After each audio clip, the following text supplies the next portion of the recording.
എല്ലാവർക്കും നമസ്കാരം. ഇന്നത്തെ ശുഭചിന്ത. നിഷ്ഫലം എന്ന് വിധി എഴുതുന്നതിന് മുൻപ് നിൽക്കുന്ന സ്ഥലവും വ്യാപരിക്കുന്ന ഇടങ്ങളും ഒന്ന് പരിശോധിക്കണം.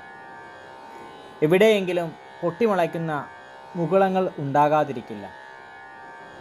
എന്നും കൂടെ ഉണ്ടായിട്ടും എല്ലാം കാണാനും മനസ്സിലാക്കാനും കഴിയുന്നില്ല എന്നതാണ് ബന്ധങ്ങളുടെ പരാജയ കാരണം.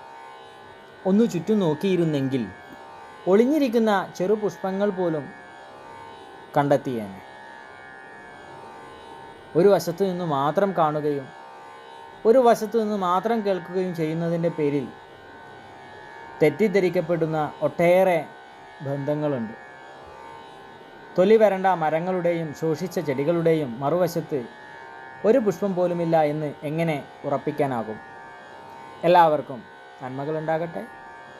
എല്ലാവർക്കും ജീവിത വിജയം ഉണ്ടാകട്ടെ. നന്ദി, നമസ്കാരം.